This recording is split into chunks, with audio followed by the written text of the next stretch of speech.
welcome to the next episode of Bisportuals, your new favorite sports podcast. Foodcast. It's staying in. I'm your host, Ryan. I'm cosplaying Rob Dillingham. And I'm Kyle. Yeah, we're no longer a podcast. This was our way of announcing it. We're a podcast now. Well, since Paul George is back in the podcasting space, we have to go and compete with him. We got to pivot. Monopoly. That's actually... This is also our way of saying we're getting out of the podcasting game and going into the NBA. And all three of us, we're like moneyballing Paul George. All three of us collectively make one Paul George. Yeah, so actually we're recording this before the draft combine, so you will see us there. It's going to be great. Mm-hmm. We're all going to perform so well. Yeah.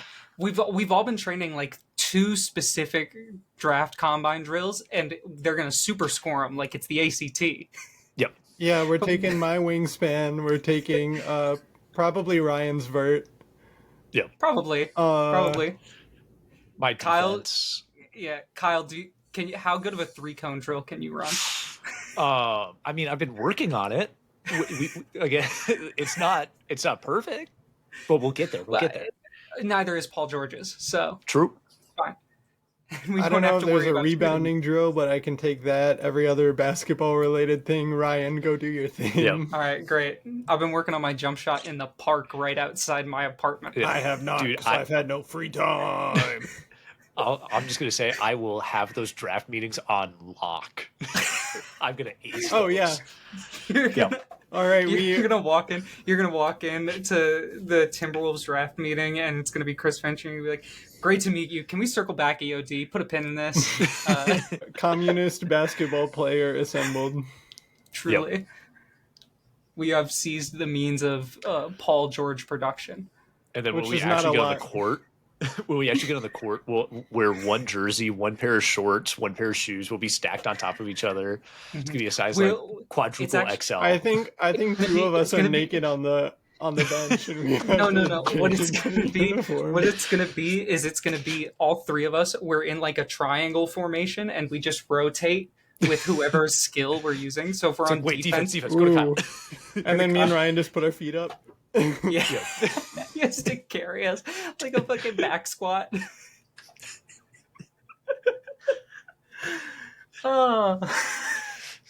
This is the kind of content that the masses are yearning for. I was going to say this is peak off-season content, but it's not off-season. Okay, let's go ahead. Let's jump into... We are currently, as of recording, nearing the end of round 2 of the NBA playoffs. However, we will be holding off on commentary on our round 2 predictions for the most part, because there are still some active series, and definitely not because, holy fuck, they were awful. They were so bad. We kind of screwed the pooch on that one. It's, we only know so much. Yeah.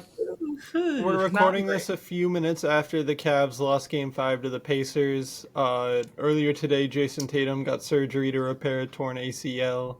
So Achilles.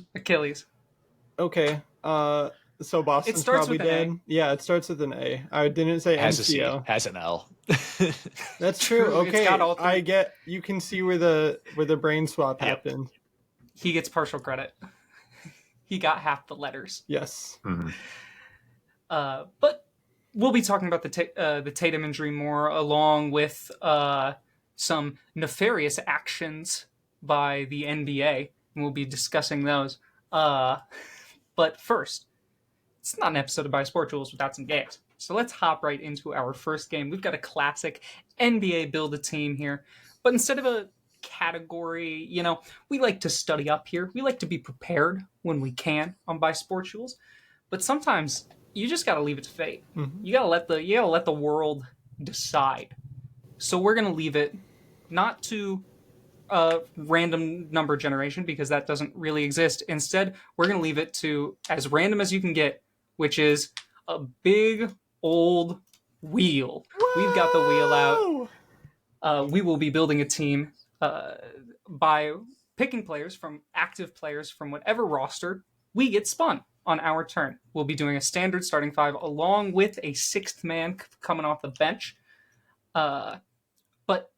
in order to do this draft, we have to decide what order we're going to go in. And, usually I leave that up to random number generation, but this time I wanted to give us a little bit of control, a little bit of stakes. So how we're going to decide this one, we're going to do a classic game of rock, paper, scissors. 3 ways. All right? I'm so ready. Ready.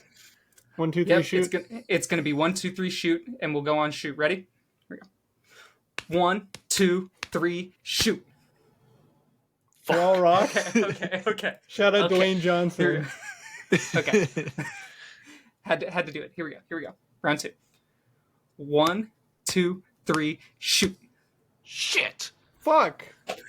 Yeah. All right. It's first Ryan goes first. Me and Kyle go again for second pick. All right. Okay. Here we go.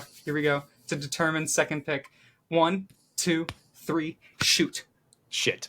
All right. Run it back. 1, 2, 3, shoot. Bitch. Oh. A close series. I didn't think you were going double paper. He's in your head. Rent free. He's won the mental game. You're discouraged now. You had no idea the double paper was coming. You are discouraged is the wildest. Not I live rent free, not I'm in your head. You are discouraged.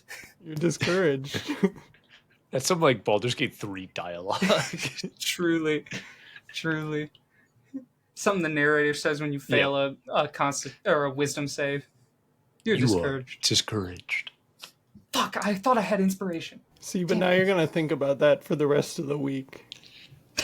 I think I'm gonna think about this for the rest of my life. Like truly, this is the moment. It's all uphill from here because this is rock bottom. Yep. All right, here we go. Let's go ahead. Let's begin. Who knows? Maybe Cameron and I just get fucking the Wizards and Charlotte, and Kyle just gets great teams. Who knows? Give me Utah 4 times. That'd be awesome. My first team I am picking from. Yeah. Uh-huh. Fuck you. Okay. I did forget to say, once a player is picked, they are locked, and we are taking players currently, not their all-time peaks, currently as they are.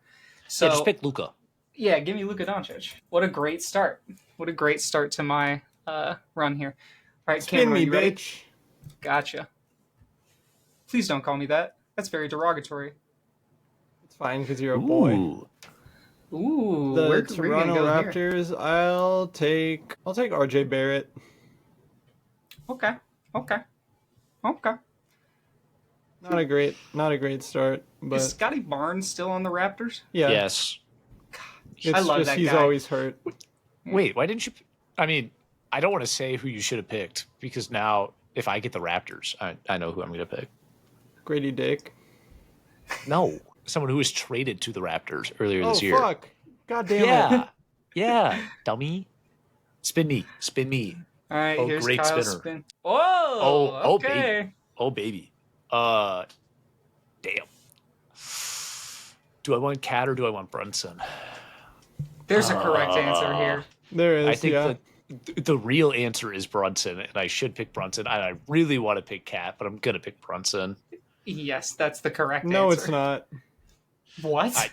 I have a Cat jersey in my Let's closet. go Wolves. I should pick Cat, but I think Brunson is technically the best choice here. Jalen Brunson is a top 2 player left in the playoffs? I think... What? No. No. You think he's better than Ant? Maybe in the East. Currently, like playing right now, Jokic has been playing so shit in this series. I'd take Jalen Brunson. It'd be Shea and Brunson, and then Ant at 3.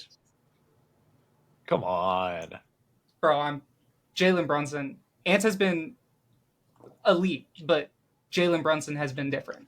Statistically, Ant is the second best playoff performer this year. Behind Shea. Yeah. No, it's behind Jokic, actually, right? Yeah, it's Jokic. Shea is like 5. If it's got Jokic that high, I don't buy it. Stats are fake and wrong. I'm spinning for me. Fuck you. All right. At my second pick. Aw, it was really hoping to land on the Hawks. Okay. Go ahead. Let me just make sure. Are you going to their 6th man? No, I'm not. I just want to make sure I'm getting this right. Yeah. Give me Jaren. Give me Triple J. Ooh. Defensive Player of the Year last year. I like the presence he was brings. Not the Defensive Player of the Year last year. Or 2 years ago. 2 years ago. Yes. I think he is better than Jaw right now. Mm-hmm. And I already have my point guard. So, all right, Cameron, here you go. Oh boy, oh boy, oh boy. Fuck! Yes! This is Six-man dumb. Rob Dillingham. Okay. All right, here's Kyle. Give me running. Give me something. You got nothing. Brian, can I Venmo you like $10 to respin this? You can Venmo me $10. I'm not gonna respin it. Damn it! Can you name a Nets player without looking it up? Name one. D'Angelo Russell, and fuck, what's his name? Isn't Cam Thomas on Cam that? Thomas, Cam Johnson. I believe Cam Dayron Thomas. Sharp is there. Give me Cam Thomas at my 3. All right. I forgot he was still on that team. He averaged like 24 this year. Yeah, I know. He was the best player. The Nets existed. Here we go. Come on. Don't. I love this is it. fucked up. I love it. This is fucked up. Drew Timme is on the Nets. I forgot Drew Timme's on the Nets. Drew Timme is on the Nets. I know who I should take, but I'm a man of principles. So, and technically, right now, you said that they have to be playing right now. Jason Tatum is out for the year, so I'm you a can't man of pick principles. him. So I'm going to pick the best player on the Boston Celtics. Give me Jaylen Brown. How can you say that after yesterday? Because I can still feel bad for the man, but also be a generational hater. Yeah. I can do both at the same time. I'm built like that. Calm the fuck. Oh, okay. Okay. I was going to Golden State. The PTBs. Who are currently up for sale. About to be the Portland, Maine Trailblazers. Give me... I'll take Anthony Simons at my 2. All right. I like it. Amp. Oh boy. Kyle, this one's coming to you. The Bulls. Ooh.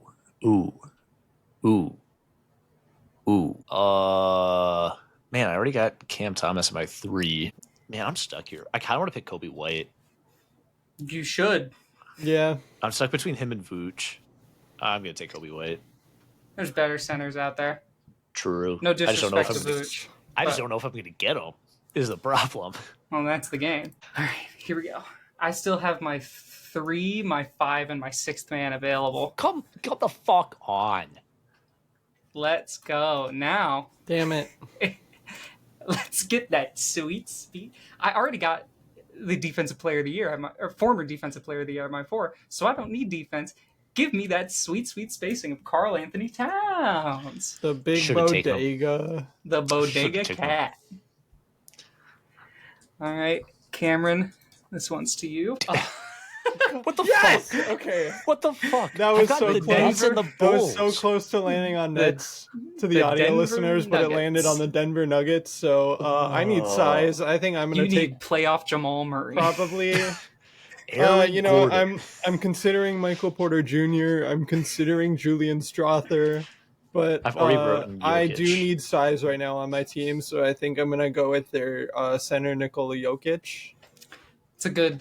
It fills a role, real role player. In that his role is putting the rest of the team on his back and carrying them. For sure. You don't even have to spin Michael it. Porter Jr. I know I do have a 2 and a 3 already, but Michael Porter Jr. really considering it just BPA, Mm-hmm. The positional value. It's positionless basketball. Here we go. This is to Kyle. Oklahoma City. Bitch. Man, I already have a point guard, so I can't take the MVP. You can play the 2. I already have a 2. I took Kobe White. Oh, yeah. I should have taken Vucevic. You can still get Hartenstein, Chet. Play Chet at the 5. You could play. They've got bench play like Caruso off the bench. You could take. I actually nice little 3D guy. Is J Dub off the bench or is he their starting 2? No, he's a starter. Okay. Yeah, Jay Will is off the bench though. Yeah. Yeah. Yeah, I'll take Caruso as my 6. Yeah, I think Isaiah Joe is also off their bench. He's a great shooter. Dort's their starting 3, right? Dort's the starting 3. Mm-hmm. Yeah. All right. Yeah, I think Caruso's better positional value. Dort, Chet, Hartenstein. All right. I'm looking for my 3 and my 6th man. No. Oh, would you look at that? Okay, so they got Isaiah Joe, they got Jay Will. Would you look at that? I'm just going to have the best defense except for my point guard position and my center, but give me put him in the torture chamber. Cat is a very serviceable defender at this point in his career. Yes. Do not discount him. He's not a physical defender, and he's not like the best rim protecting center, but his footwork has gotten a lot better, and he's putting a lot more effort in. He's bought into the Tibbs system, so he can buy into the Niedenthal system. All right, here you go, Cameron. Oh boy, oh boy, oh boy. The Cleveland Cavaliers. I need a point guard and a power forward, so this is a very tough decision. Evan Mobley or Darius Garland. That's a toughie. I think. Look how well the playmaking and decision making of Russell Westbrook has worked with Nikola Jokic. I think I'm gonna take Darius Garland. Yeah. Okay. Oh, it's a good value. I would have gone. Oh, wait. Yeah, I will. I do think there are more point guards I can take if it comes to the last pick than power forwards, but Darius Garland's one of my favorite players, and that would have been my thought process. It's like there's more better point guards than there are better power forwards available. Mm-hmm. All right, Kyle, here you go. What positions do you have left? Power forward and center. All right. Well, Zion plays the 4, right? Yep. You can put him there, yeah. I kind of have to take him because who else is on the Pelicans right now? Yves Missi. Is he their starting center? I do like me some Yves Missi. I think I'll just take Zion because my team is not like. What do you mean? Just take Zion like he's bad? Yeah, I know. I'm just saying. I want some experience. And my team is pretty thin, so we have to average out the weight here. Why does the ESPN Pelicans depth chart not list Zion? Contract for season, was he? Okay, he's on the roster, but he's not on the depth chart. Huh. Probably out of the. But it still lists other players that were out for the season, like Kelly Olynyk and stuff. Huh? Weird. Bias. Maybe ESPN knows. Maybe ESPN knows. ESPN knows. They're moving him. We do have Shams. So it's back to me. Looking for my 6th man. Where am I pulling my 6th man from? Oh, the same team that I just got. All right, the Pels. Give me. Look, Luka's gonna get gassed. He's gonna need some time on the bench. Give me Elfrid Payton. I think he's their starting point guard. No, he is not. Okay. That would be Jose Alvarado. Oh yeah. Wait. CJ's a 2, dumbass. That's right. Grand Theft Alvarado is their starter. Yeah, I forgot he won that. All right. Cameron? Power forward. Detroit Pistons. Is Tobias Harris their starting power forward? Yeah. It's or do you want to put Thompson? Try and put Asar at the 4. But Tobias Harris is better right now. Yeah. Natural position. Me? Yeah. If you were Daryl Morey, who would you pay, Tobias Harris or Jimmy Butler? If you personally Tobias Harris. Yeah. That's what I thought. That is one of my. I hate him, but I think that's the funniest. One of the funniest audio bites. Yeah. Just walking to Tobias Harris over me? Yes. The answer is yes, Jimmy. Fuck you. All right. Who's my center? Right. Let's find out. Please give me Rudy Gobert. Yes. Let's go, Rudy. Okay. So let's go ahead. Let's read out our teams here. I'll start. I've got starting at the 1, Luka Doncic. Jaylen Brown, Lou Dort, Jaren Jackson Jr., and Karl Anthony Towns, with Elfrid Payton coming off the bench. Damn, you have 4 All-Stars. Shit. Yeah. That's crazy. I kind of cooked. And by I cooked, I mean the wheel cooked. I got Portland. Yeah, for you. Bro, I got Brooklyn and Chicago. Hey, and New Orleans. Up-and-coming franchises. And New Orleans. Yeah, but you got Zion out of New Orleans. Yeah, still. Free Zion. Right. Free him. You will see, Kyle. Cameron, you want to go ahead? What? Tell us your team. What's your team? Fuck. I didn't write it down. I wrote it down. So you have Darius Garland at the 1, Anthony Simons at the 2, RJ Barrett at the 3, Tobias Harris at the 4, Jokic at the 5, and Rob Dillingham is your 6th man. We needed some shifts. Team Ryan and 4. You don't have the shifts. Yeah, you're not shift. You're not shifty. I'm not with the shifts. Yeah. My team is Jalen Brunson, Kobe White, Cam Thomas, Zion, Rudy Gobert, with Alex Caruso coming off the bench. My team in 6. Oh, come on. Give me 7. No. Okay.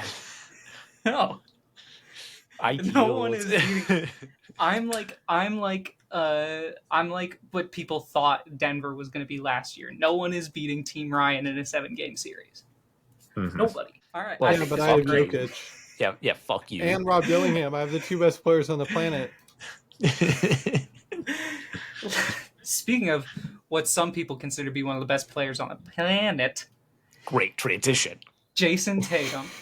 I specifically said some people because it's not me. Mm-hmm. Jason Tatum. Top 10 on the planet. With about 3 minutes and 3 seconds left in Game 5 against the New York Knicks as they were down 9. Went down with a non-contact injury to, I believe, his right lower leg region. It was confirmed today after an MRI. He did undergo surgery to repair a torn Achilles tendon. I feel like I need to say, as the predominant, possibly one of the most prolific Jason Tatum haters out there, I feel bad for Jason Tatum. This is devastating. I wish him a speedy recovery. And I'm sure I speak for the podcast when we say it's never good when people get injured. It's never good. Can I make a Deshaun Watson caveat? That's karmic. Yes. That's karmic justice. It's never good when a person who isn't evil gets hurt. True. Yes. And Jason Tatum, for all of his faults, is not evil. He's just cringe. And that's not a crime. That's not a crime, ladies and gentlemen. The people know that is not a crime. It just makes you cringe. But this now opens up as the Knicks are up 3-1 in the series, and everyone is presuming that it is going to end, I believe it's tomorrow night in Boston, in TD Garden. The series will end with the Knicks giving a nice little gentleman's sweep of the now depleted Boston Celtics. Kristaps hasn't looked the same either with that illness. He's been I think Rachel Nichols pointed it out during the game. He looks exhausted, more so than like a normal basketball player does. Like, he looks physically drained, and he's just been bad. Mm-hmm. Yeah. So now that the Boston Celtics, who were the Vegas favorites to win it all this year for most of the season, even though they never had the best record, they were never the number 1 record in the East. Everybody looked at that team and said, "Well, it's Boston." It now opens up some very serious conversations about what the future of the Celtics is going to look like. I want to throw it to Kyle. What, to you, does this injury mean for Jason Tatum and his career going forward? You know, I hate to rag on a guy who is injured, and I want to preface this by saying that obviously this is incredibly sad for Jason Tatum. I wish him a very speedy recovery. I wish him the best in his physical therapy process, because it is going to be a long year for him. But I think that for Jason Tatum, this is him trying to be Kobe. Like he kind of has to manifest that a little bit. I don't Like know if you saw this. I know he's not tweet, trying. I know but he's not I sent trying to one be to Kobe. He Ryan didn't earlier. intend to tear his Yeah. Achilles, but like There's he's on his something Kobe else. arc. I hope he's There's not something trying else. to be Kobe. There's something else he has to do to be Kobe, and I really hope he Yes. doesn't do it. I also Yeah. really then I hope he have- doesn't do that. Then because I then have he all the would more be reason evil. to hate him. Yeah. But like he needs to have that mentality. He needs to harness that hard work, that, again, the fuck you, like I'm the best on the court right now, that kind of mindset. Especially through his physical therapy. And then once he comes back, he needs to show that he is the same Jason Tatum. I know it was said that he's going to have a full recovery, but again, most athletes, unless you are a literal genetic freak, do not come back from an Achilles injury the same. Like, again, it's a hard, It's like devastating injury. Yeah, maybe to other people. Yeah, I was gonna say the premier example that everyone is hoping for is that you come back looking like Kevin Durant. Yeah, like Yep. Kyrie also has an Achilles injury. I don't think he's going to come back the same at all. Yeah. So like it's so devastating. But obviously he's still young. Like he can still bounce back from this, relatively young. He can still bounce back from this pretty well. 19, I believe. Yeah, like I think he's been 19 for the past 10 years. But this is his so- first major injury as well. Yeah. Mhm. I looked up a stat. I want to throw that off on camera and then let you continue, Kyle, with your point. Mhm. But since entering the league, when did he come into the league? 2019? I think he was 17 2017. draft, yeah. Since coming into the league in 2017, nobody has played more minutes than Jason Tatum. Mhm. The second place guy is Jokic, and he's 1,500 minutes behind. Yeah. Jason Tatum has played 25,000 minutes since entering the league in 2017. That's a So, and lot. this is his first major injury. He's been consistent. He's been a consistent presence on the floor for Boston. And all of those games that he skipped, because everyone, including me, I always throw out the stat, look at their offensive rating when Jason Tatum is off the floor. Because it goes up. It does. But that's because if you actually look at the games he misses, they're against shitters. So, of course, the offense is going to perform better. You're playing the Pelicans. You're playing the Nets. You're playing the Jazz. You're playing Charlotte. Yeah, teams that you can just afford teams to that can't let guard. it fly. Yeah. Yeah. So with this injury, and for Jason Tatum again, I don't expect him to come back terribly worse. I just think that, again, he's not going to be the same Jason Tatum. So for the Celtics, it's going to be a very weird year for them. We got to look at Al Horford, who is, if he's not retiring this year, it's not going to be good for the Celtics. You got to look at Kristaps Porzingis, especially if this illness maybe lingers. He doesn't look NBA ready right now. Not to mention he's also a bad guy. Yes, that is true. Tingus. So again, that's two of your core players that would potentially not be returning. Plus, you're missing Jason Tatum for the entire season maybe at the best. Maybe he comes back for the postseason, and even then, that's a maybe. And do you really want to throw him in off of a full late season of year. rehab? Yeah. To get because if they've gotten to the playoffs, it means that they're not awful. They're not shitters. Yeah. They're in the East, which means they're not great. You don't have to be great to make it into the bottom half of the East, but they're not shitters.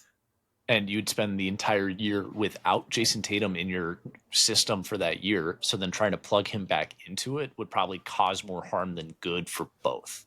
So I think the Celtics can still be I was thinking max that they would place next year is the 5th seed, unless Jaylen Brown just becomes the MVP.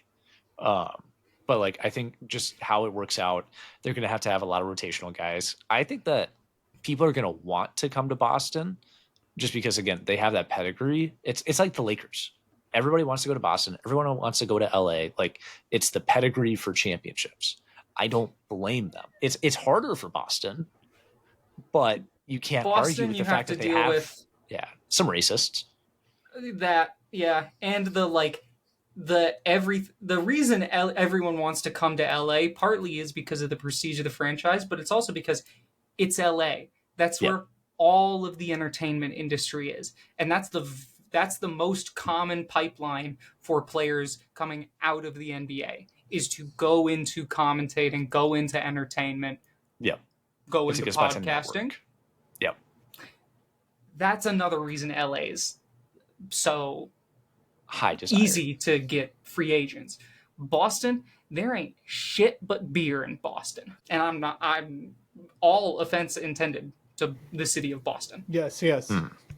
Fuck you. True. In this series, go Knicks. Yes. Knicks in 5. I think that just like for pure competitors, which is what Boston is going to need to succeed in the East, a lot of people are going to want to go there because Boston has been in the playoffs basically every year in the 2000s, if not every year in the 2000s. Maybe they missed one. So if you want to compete, which is what Boston wants to do, they're going to get hard workers. The unfortunate part for them is who are they going to pay? I know why hard workers. Some gritty film rat. First one in, last one out kind Just of guys. Who they need. Yes. Which they have plenty of. They're going to build a starting roster of Luke Cornett's. Yep. And Peyton Pritchard's and and Sam Hauser's. What the fuck? Oh, you're insulin. No. Shut the fuck up. I'm recording. You're going to die. No, you're going to die. You ran out of insulin. Shit. I'm not. Don't worry. It's you're right going to get here. diabetes and you're going to have right to get here. your leg amputated. I have my meds. It's right here. Yeah. How dare technology interrupt a discussion of Peyton Pritchard and Luke Cornett? Doesn't it know its fucking priorities? Does not know ball, I guess. Yeah. It does. My pancreas does not know ball. It doesn't. Real. It doesn't even know what cells to fucking attack. So. Yeah. I'm going to wrap my thoughts up quick so that I don't take up all of Camp's time on the Celtics. One last thing to consider for the Celtics with this major injury looming is what your cap is going to look like. Because they're paying Jason Tatum a lot of money, and a lot of it's guaranteed. They're paying Jaylen Brown a lot of money, and it's a lot of guaranteed money. I haven't necessarily looked at their official roster hits for next year, but that's also going to be a major impact. Is at some point you got to pay the piper. Oh, the 2nd April, the cap. Yeah. I know. Here, let me grab my glasses. Hold on, let me grab my glasses. I'm not From going the person to. who probably pays the most attention to cap space, especially in the NFL.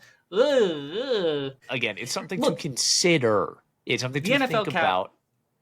The NFL cap is so much easier to understand, to be fair, than NBA cap situations. Yeah. That shit is the Wild fucking West. Yeah. It's like NIL, on levels of not understanding how it works, it's NIL, NBA cap, and then the NFL cap is down here. And then the MLB cap is way at the bottom because there just isn't. Because there is it doesn't exist. It's just hey, we're the Brooklyn. They're not the Brooklyn Dodgers anymore. They haven't been for a while. Hey, we're the LA Dodgers.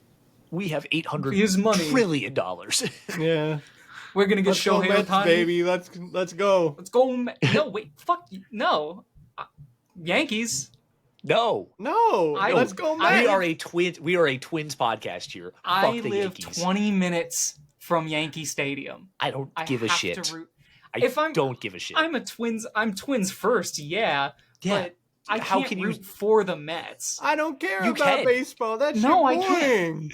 That's the correct opinion. Fuck baseball. But the only enjoyable way to watch baseball is to go there, pick a random player, and lose your mind when he does well. AKA what me and Kyle did. Random pitcher who came. No, it was some random pitcher. Yeah, it was some random pitcher that they brought. It was his first game in the big leagues. They brought him up from AAA. Hold on, and it was his first game for the Twins. Because he actually plays solid rotational minutes for the Twins now. He's an okay pitcher, and we were there at his first game where they brought him up, and we fucking lost it. It's like how I'd have to go watch hockey because I don't care about hockey. I think the idea of hockey being a man aquarium makes it a lot more viewable. That was actually the original potential name for our group chat was the Man Aquarium. Yep. No, it wasn't. It was in my head. Was it Bailey Ober? No. God, who was it?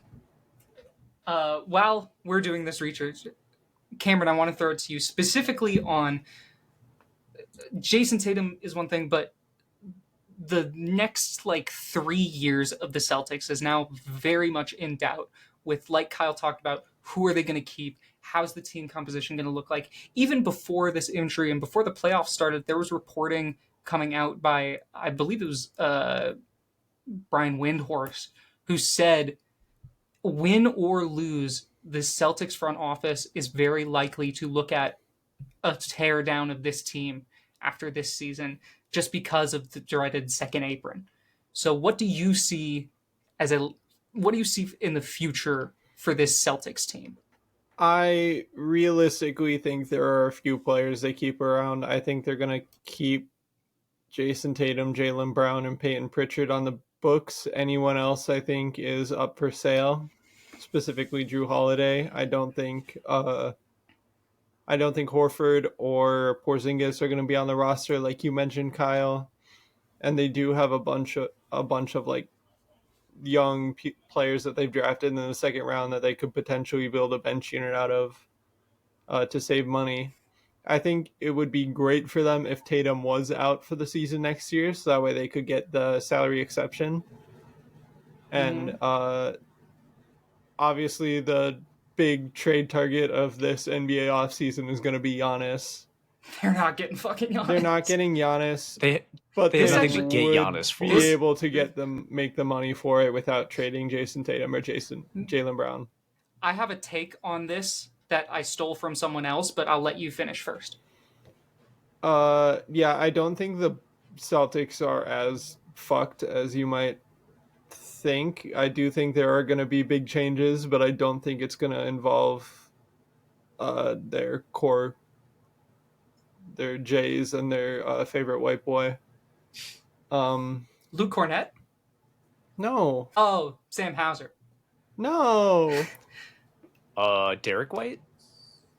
No. There's so many white boys on the Celtics. I think he's under contract still. I don't think they can move off of Derek White. Yeah. They could trade him, though. He would be Who wouldn't want Derek White? What contender wouldn't? I'd love Derek White. Yeah. A good point guard and one of their best defenders, on-ball defenders on the team. Mm-hmm. He's great. Yeah. So look what it says about the Whites. Good one, buddy. I'm not proud of that one. I'm not proud of that. The one thing I do like about Boston is how Quahog is sort of loosely based around it. What would you say someone, if they were walking around Quahog and they saw you, what would you say they should do? Probably say hi. Maybe at the Clam. I already did this one last week. No, you didn't. You specifically didn't. Oh, yeah. That's why we're trying to... Okay, I'll do it this week. Well, now the people know. Not if you cut that out. I'm not gonna. This is too good. I've laughed too much for how far we are into the episode. So, here, I want to play a game. I know you guys have said, you've spoken your piece a little bit, but I'm going to bring up the depth chart for the Celtics.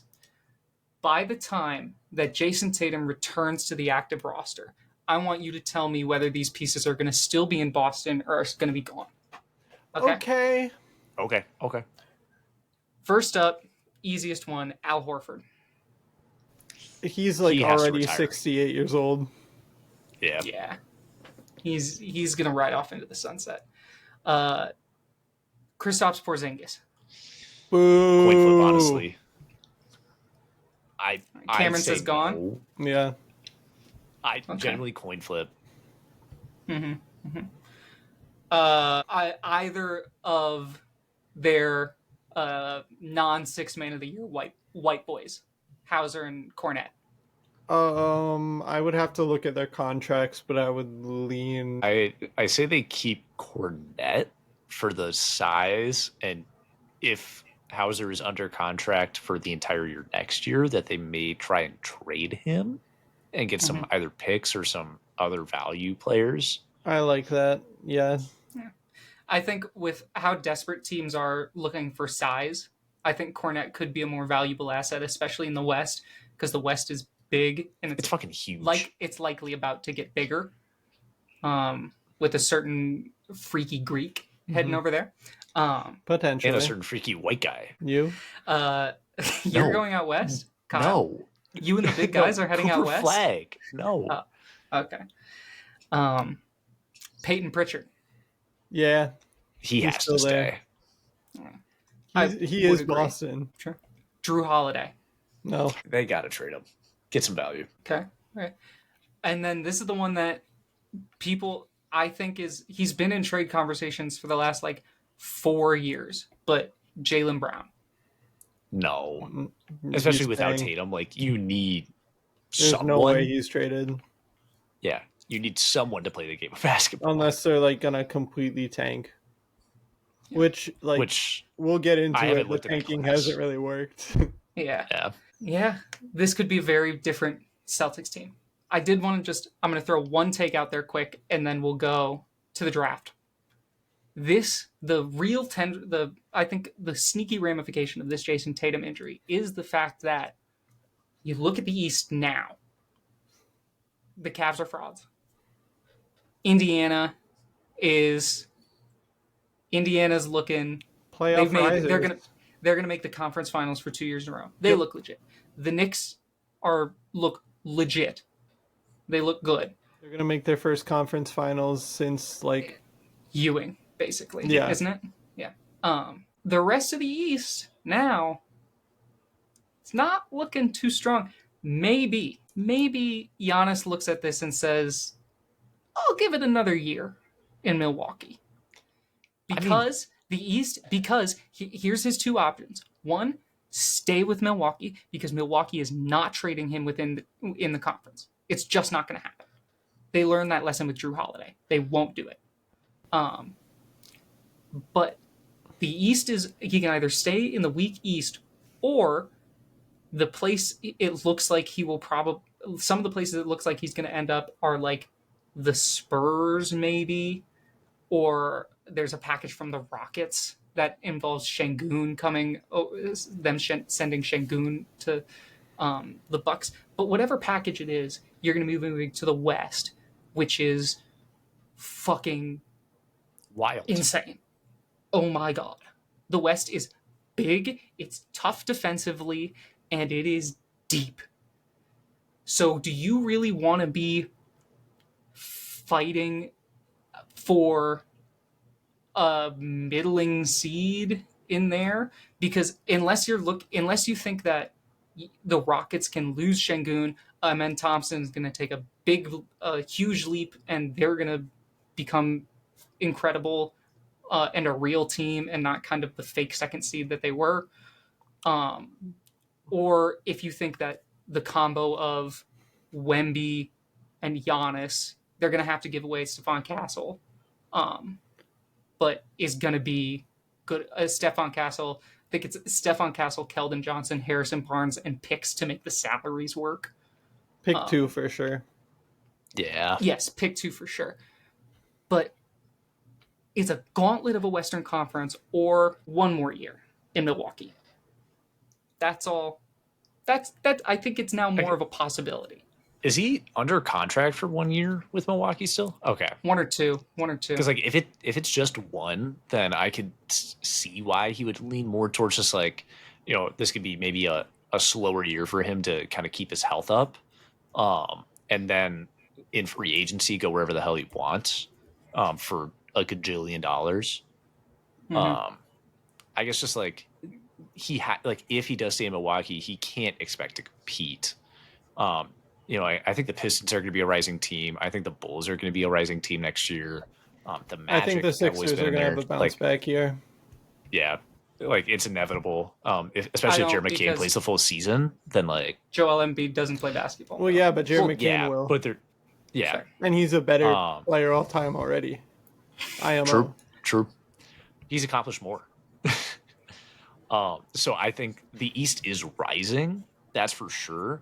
I don't think that they're going to be as deep and as competitive as the West is, because truly, like, other than the bottom three teams in the West, every team in the West could compete.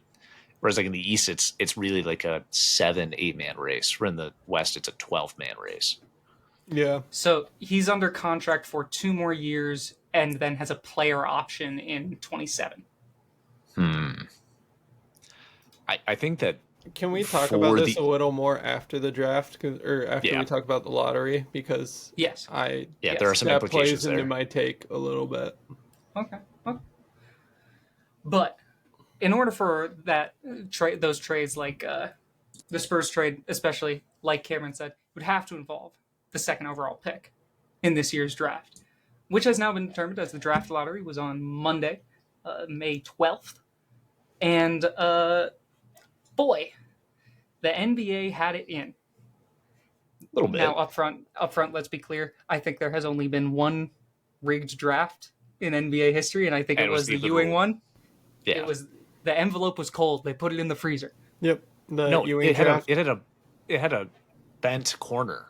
Like they threw it on the and ground it so it was was in at the the bottom. freezer, Yeah. I think and the also envelope was cold. That's and my also theory. he had magnet fingers. True, he had magnet fingers. True magnet ball. But after having a 1.8% chance to get the first overall pick after trading Luka Doncic, the Dallas Mavericks have captured the flag. They have won the number 1 overall pick. They all everyone assuming that, and maybe this isn't a safe assumption anymore, assuming that the front office is competent, they will select Cooper Flag at the number 1 overall position. Another generational freaky white boy going to Dallas. It's so on brand, it's painful. Yeah. But I think this, as always, tends to happen when the draft comes around, the draft lottery comes around. It starts to spawn a conversation about the process of the draft lottery and what it means to have a lottery system instead of just a normal draft like the NFL has. And the disincentivization of tanking in the NBA, and how its ramifications for truly shitty franchises kind of just fucks them. I have a take on this. Cameron, I want to throw it to you first. What are your reactions to this year's draft lottery, the order now being announced, and how do you feel about the unique draft system that the NBA has? I have four main things that I wanted to touch on when it came to the lottery. The first is just predictions. Obviously, number one pick, Dallas is going to be taking Cooper Flag. Number two pick, best player available there is Dylan Harper, point guard out of Rutgers. Even though the Scarlet Knights did have a disappointing season, Dylan Harper and Ace Bailey, two of their rookies, really showed out as they were expected to. The rest of the team just didn't perform. Number three and number four, kind of, you could take either or for BPA between VJ Edgecombe out of Baylor and Ace Bailey out of Rutgers. I'll just start there, top four. Um, Obviously, at number two, we saw with James Wiseman what happened with Golden State there. You do kind of want to take BPA, and BPA is definitely Dylan Harper. The Spurs are loaded up with guards. I'll talk about it in a minute. Number three, I think Philly would really like Ace Bailey. Since they traded away Tobias Harris, they sort of have a wing forward spot open. I don't think Kelly Oubre is going to stick around on the team for much longer. And I don't think they're really going to be looking to draft a big man like Edgecombe when you're preying on Embiid coming back. If they do trade Embiid, that's a different story. But also, I do really like Edgecombe for Charlotte. Obviously, new ownership in Charlotte has made them want to like move off the old regime. That's why they try to trade away Mark Williams to the Lakers. That didn't go through. I do think Mark Williams can get traded this offseason, and VJ Edgecombe would be a nice young pairing alongside Brandon Miller, LaMelo Ball, Tijuan Solon. I think that's how you pronounce it. He didn't have a great rookie season, but he's also there. Yeah, Spurs. I do think they can trade this number 2 pick. I don't know if they're gonna trade Stephon Castle. Obviously, they do have De'Aaron Fox now, but I think Castle will be an incredible 6-man. He just won Rookie of the Year, and he will want to start somewhere someday, but I don't think that San Antonio is going to move off of him this quickly, especially if the number 2 pick that they're trading away is going to be Dylan Harper, who is a point guard. Also, did you guys see that Dame? He posted a thing about his basketball camp, and he removed all Bucks branding from everything. Yeah, he's Dame. He's not a Bucks player. He's just Damian Lillard. Yeah, he didn't want to be associated with Kyle Kuzma, so potentially Dame and Giannis could. Can you blame him? Yeah, no, not at all. Potentially Dame and Giannis could be both gone if I'm Milwaukee and I'm saying, hey, Giannis doesn't want to be here. Let's just reset. Build around Kyle Kuzma. Building around, just getting the number 2 overall pick with that mindset just right away on your rebuild is a dream come true. I do think if they can get that in a package, they will be looking to do that, and they will take Dylan Harper number 2. Ryan has a stink face. I don't think you can make the trade with the Spurs work without including Stephon Castle.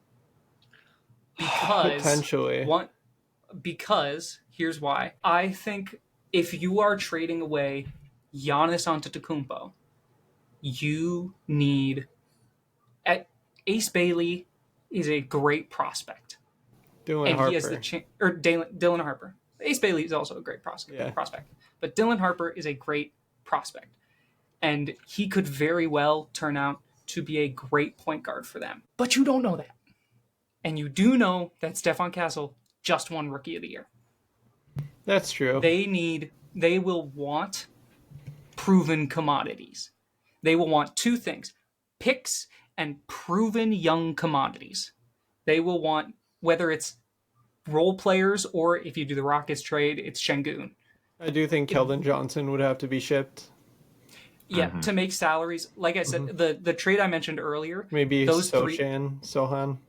The reason I said those 3 players is because that's who you have to include to make the contracts work. Okay. That balances. If you do Stephon Castle, Keldon Johnson, and Harrison Barnes for Giannis straight up, that balances contracts. So that's a valid trade. And then you're negotiating pick content. They could send the Lakers 29 I think pick. in any case, when Giannis is getting traded, there's going to be a 3rd team involved. So maybe Utah could pick up Castle. Utah really likes to be that 3rd team. True. Well, they like to be that 3rd team without realizing it. Danny Ainge is wheeling and dealing. I'm excited to see what Danny Ainge will be up to this offseason. Yeah, I do if he's going to try to send it for someone. I just think no matter what, Milwaukee wants a Pirates bounty for Giannis. And they should get one. Mm-hmm. Mm-hmm. Especially after Gobert and Mikal Bridges and etc. Yep. Number 3, the Chicago Bulls. They ended the season with the same record as the Dallas Mavericks. This is straight from Kenny Beecham, by the way. I don't know if you guys watched his video, but I didn't watch it. No. Yeah. So the Bulls and the Mavericks ended with the same record. Who got the 1.8% versus 1.7% came down to a coin flip, and the Mavericks won that coin flip, and they got the first overall pick. If the Bulls won that coin flip, they would have had the first overall pick. If Josh Giddey missed that shot against the Lakers, that half-court buzzer beater, they would have Cooper Flag. That is insane. Yeah. Yeah. Josh Giddey ruining yet another franchise. Real. He wants to be the premier white boy in Chicago. He wants to be the only white boy in Chicago. Yeah. Vooch is there. It's just crazy to think about. I believe Washington lost Wemby on a coin flip as well. I think so. Finally, I do want to play devil's advocate a little bit. What team did the Minnesota Timberwolves beat in the first round of the playoffs? Oh, well, that would be the Los Angeles Lakers. And who's the superstar they traded for at the trade deadline? Oh, well, that would be Luka Doncic. And what's he doing right now? I would assume eating at the buffet in Puerto Vallarta. I would assume the same. Was Nico right? Stop it. Stop it right now.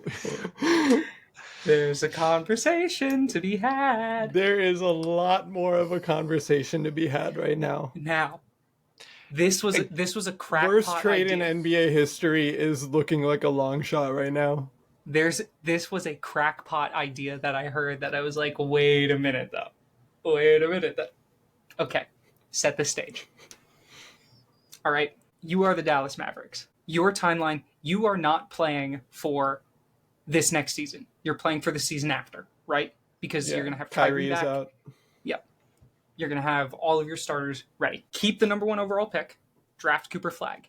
Give him this year as a runway to say, Cooper, learn how to play NBA basketball. He's got Anthony Davis as a mentor. I think out of day one. Here's the thing. Are you saying trade AD?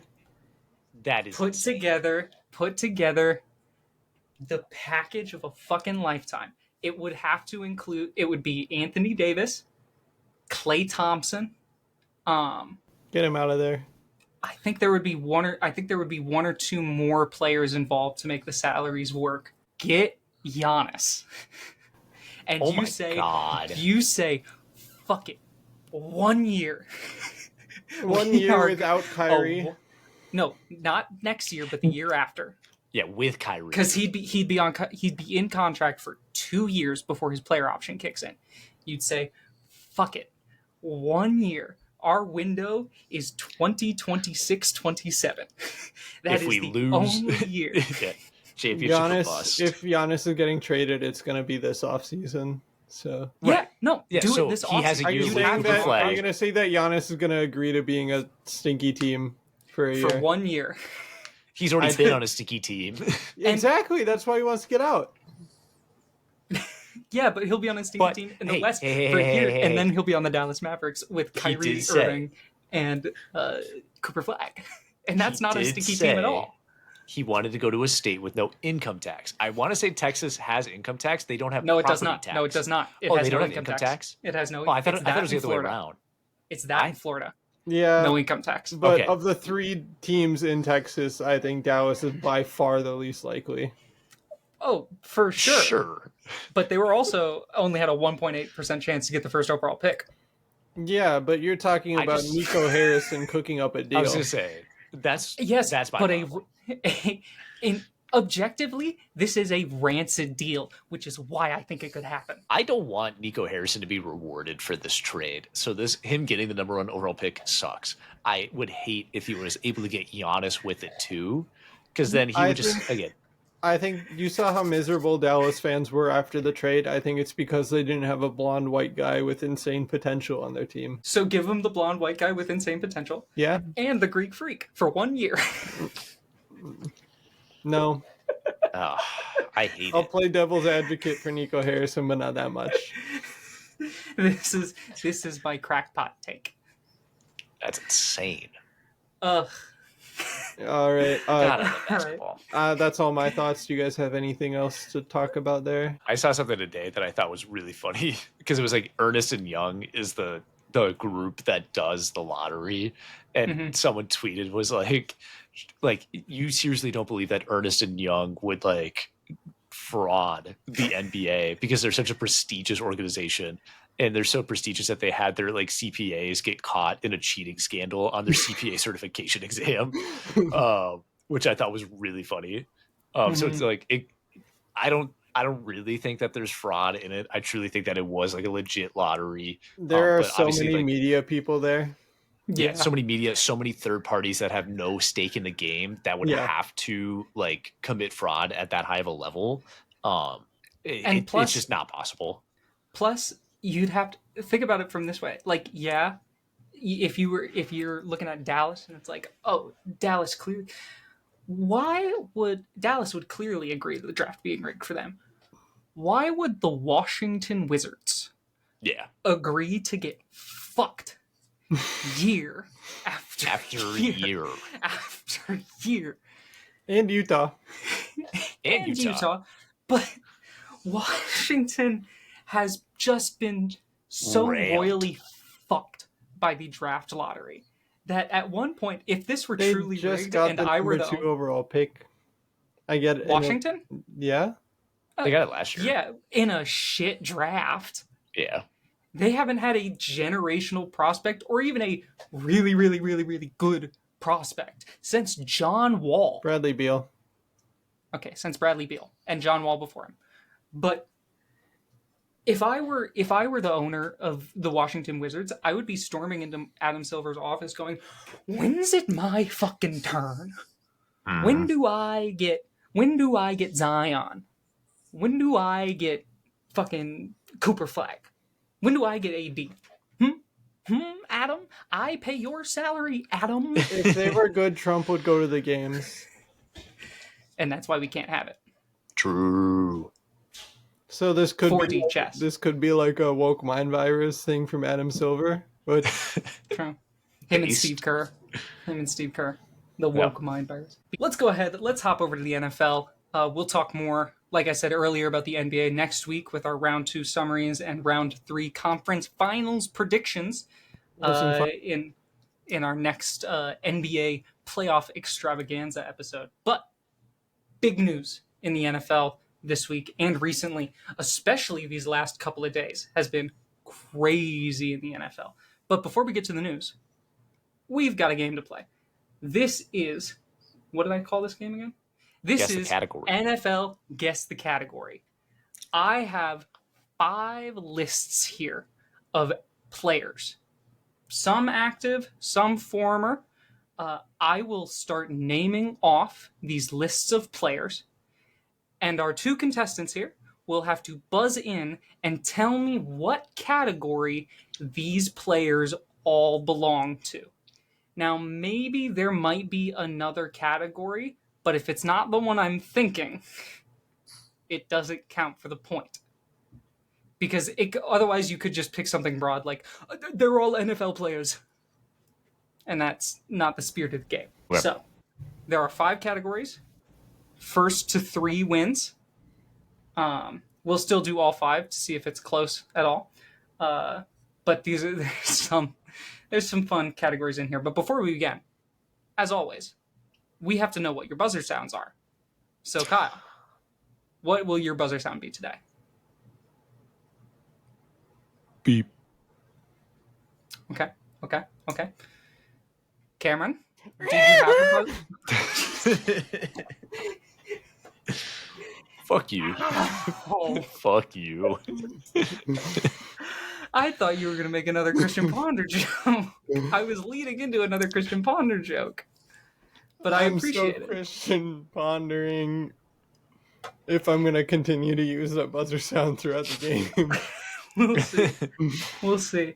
But without further ado, are you guys ready? Yeah. Feel free to interrupt me at any point when you have a guess for what the category is, okay? With our buzzer noise. With your buzzer noise. Here we go. Category number 1. Derrick Henry.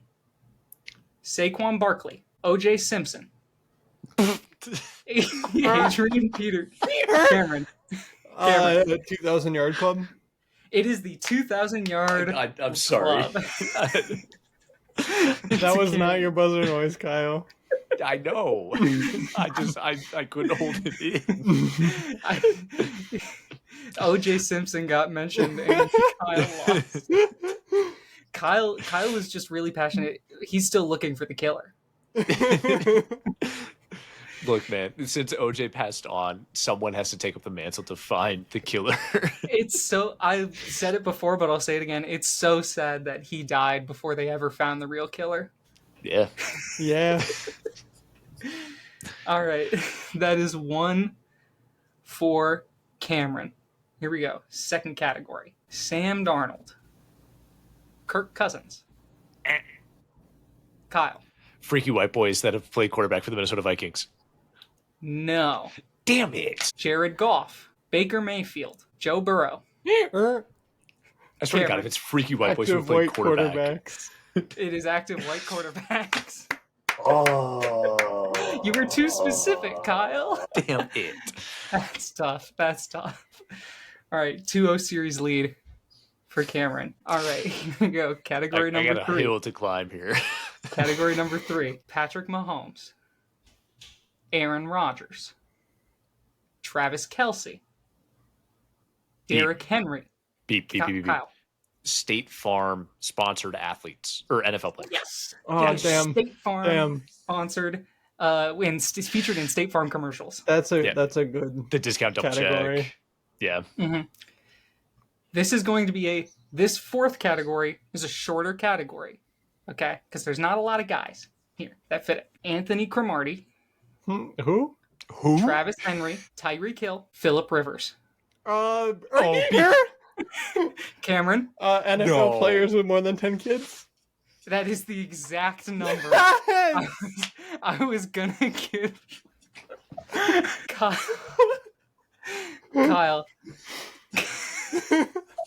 I didn't even hear Kyle, it. Kyle, I'm I was gonna give you a chance if he didn't get the exact number that it was. I was gonna give you a chance to guess the exact number. It is players with 10 plus kids. I know, ball. All right. Damn. This is the final category. This might be the toughest one. Deshaun Watson, Aaron Rodgers, Dak Prescott, Stephon Diggs, Jalen Hurts. Jalen Hurts throws a wrench in my idea. Because I don't think... Well, I guess I'm going to guess B. Players that have torn their Achilles. That is not the category I'm looking for now. Yeah. That was what I was thinking of, too. Can you repeat them? Mm-hmm. Deshaun Watson, Aaron Rodgers, Dak Prescott, Stephon Diggs, and Jalen Hurts. Okay, I might have a second guess if Cam doesn't get it. Go ahead. Go ahead, Kyle. Is it like the top 5 like highest earning players in the NFL, like career? No. Because I know like Dak got a shit ton of money. I'll add a player on this time. I'll add a player on because I have the full list here, Oh, and I can. is it players who were at one point the highest paid player in the NFL? No, Oh. no. Okay. Deshaun Watson, Aaron Rodgers, Dak Prescott, Stephon Diggs, Jalen Hurts, and Ndamukong Suh. It's not I something to have do no with clue. colleges. All right, I'll throw on another one. Those 5 players again. I have no idea Plus- who that 6th guy was, so that didn't help. You don't know You didn't know Ndamukong Suh, the Ndama? dirtiest player in NFL history. No. Yeah, he played for the Lions. I will add on. I'll throw on top of it.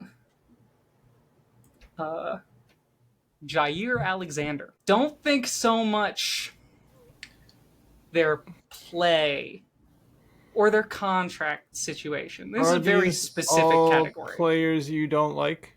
These are all players I fucking hate. Yes. Oh. I hate all of these guys. Yeah, that's fair. Different reasons. Deshaun Watson is a terrible, evil human being. Aaron Rodgers is an asshole. Dak Prescott plays for the Cowboys. Stephon Diggs. Mm-hmm. Jalen Hurts. I just don't like him. I don't have I a real like reason. Hurts. I like Diggs. I just Why I don't like Diggs? Jair Alexander. You like Jair Alexander? He's a I bitch. think he's a great player. He's think a the Green Bay Packer, first of all. I think the chirp between him and JJ is funny. He doesn't back it up. That's the only funny part. He is the NFL equivalent of General Soreness. Well, He yeah, hasn't True. played JJ the last 3 times we've played the Packers. but he's great against every other team, and he's fun to watch. He was great against every other team. He's declined, Yeah. but it's because he hasn't fucking played. But I still hate all of those players. So that is 4-1 for Cameron. I could Not how I is thought still that would turn out. Seething. at Kyle all. is still seething I'm over so mad at myself. players with 10 plus kids. I could have gotten the 2,000-yard club. I could have gotten freaky white boy quarterbacks. I You're could just have too won this. specific. You said could've that won we're on the this. Vikings. Yeah, I could have fucking done this. You had it in the palm of your hands. You snatched defeat from the jaws of victory. You're right. But that's just how the cookie crumbles. That's how the story goes. That's why you play the games. Any given Sunday. Yep. For real. Speaking of any given Sunday, we are about 15 weeks out from the start of the 2025-26 NFL season. I believe we're still over 100 days, but we're getting closer. God is soon coming back to this country, and it's in the form of NFL football. 3 yards in a cloud of dust. How I like my teams built. But some teams are looking at their rosters and they're saying, we're just a missing piece here, a missing piece there. Some people are saying, look, our roster's complete. We're going to run with the season. The Vikings, their roster's basically done. It's all about J.J. McCarthy. How will he execute in his rookie year? And then there's the New Orleans Saints, who are... there's a technical term for this. Fucked. Just fucked. I have said they're fucked now. Yeah. Yes, Cameron. I have said on this podcast before that I do think they'll be the worst team in the NFL next year, and I will hold to that take. Yeah, they are fair. Fucked now. They're fucked in the future.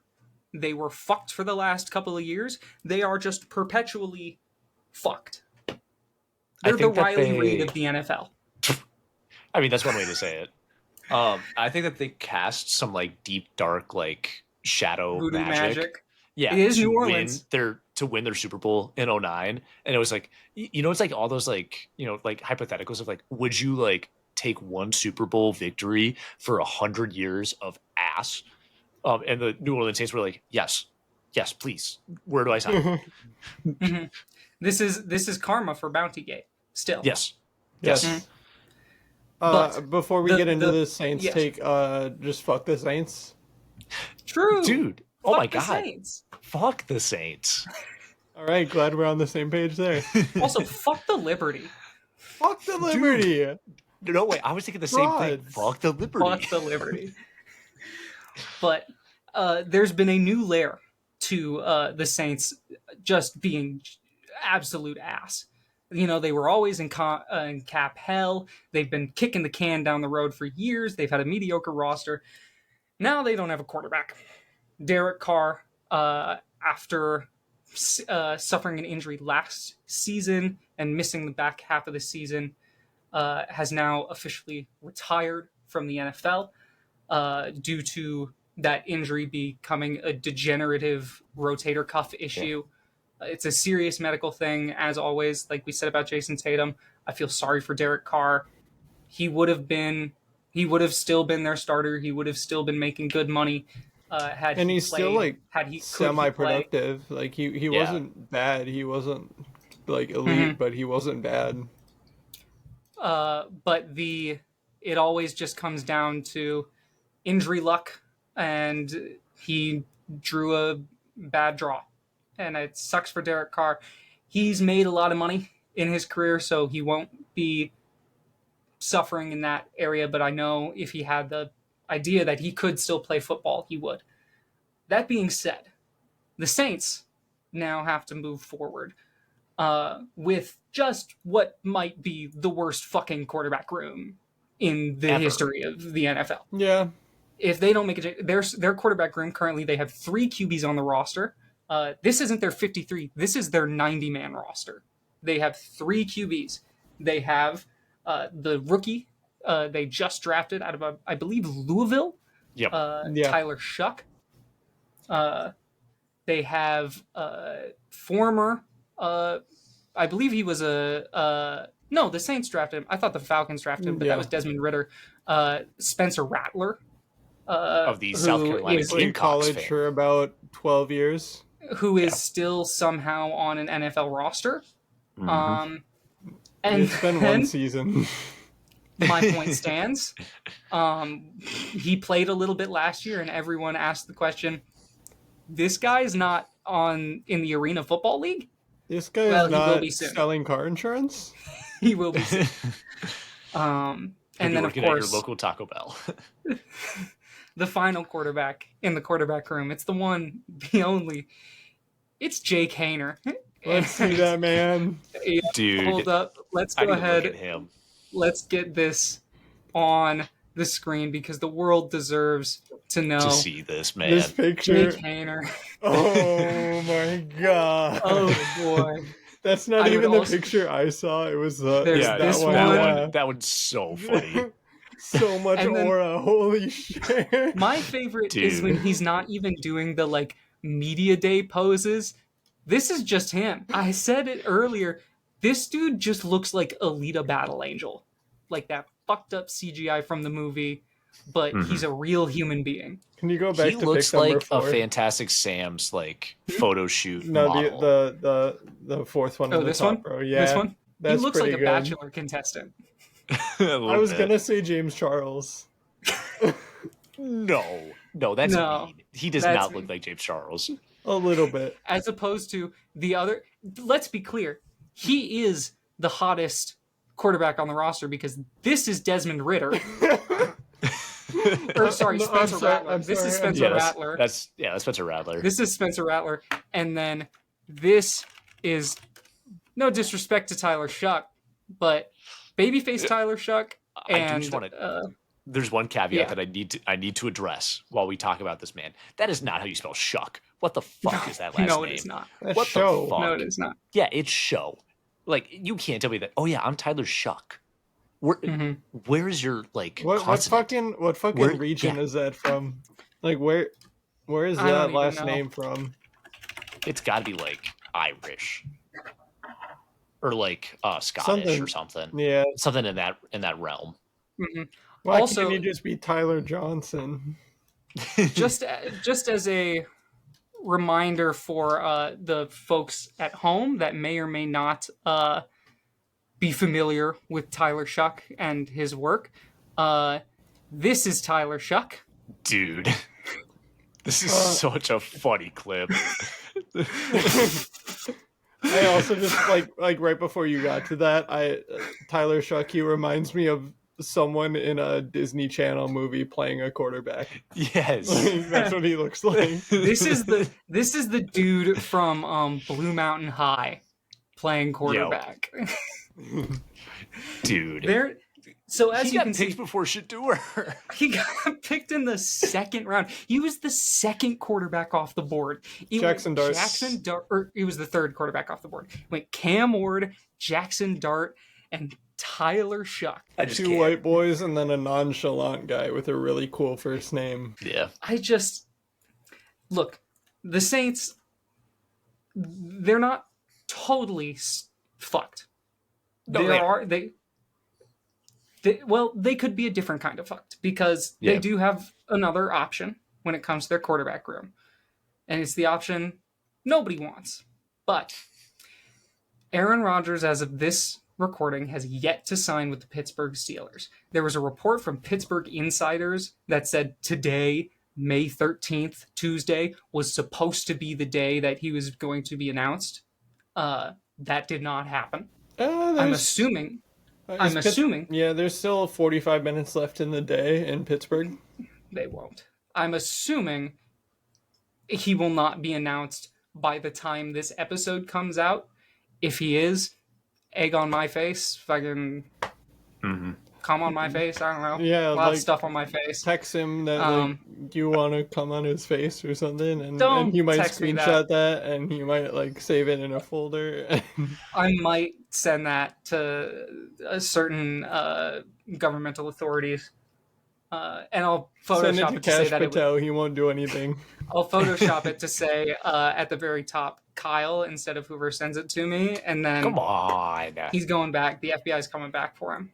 Dude, Cash Patel is watching this podcast. Don't give him ideas. He's a fan. He's He's a not fan. watching this podcast. He's Him watching and every Dominic single Clark hockey game. on Twitter are watching this podcast. But the so Aaron Rodgers is still an option for the New Orleans Saints if they come in with a Godfather offer and just say, "Dude, we'll pay you like $30 million for 1 year, just just play to quarterback. play quarterback, and so we don't have to play Jake Hainer, and fucking Spencer Rattler."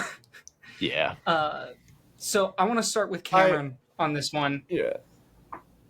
What do you see as the path for the Saints this year in terms of their quarterback room. Who do you think will be the day one starter for the New Orleans Saints? Day one starter is going to be Tyler Shuck because Spencer Rattler, they've seen what they've seen, has not looked great.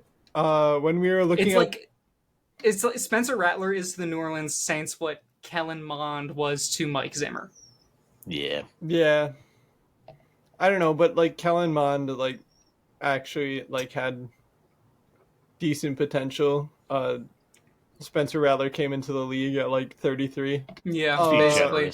When we were looking up Jake Haener earlier and discovered those glorious photos of him, I just looked at his stats real quick. He's thrown 39 passes and completed 18 of them.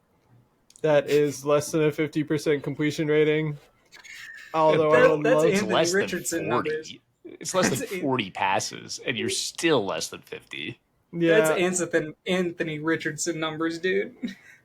Yeah, I would love for them to start Jake Haener just because I am a newfound Jake Haener fan. Zesty white boy. Yeah, That's this podcast. Yeah. Three zesty white boys. Realistically, it's going to be Tyler Shuck. There's no reason why it wouldn't be, unless they do make a trade or sign someone else.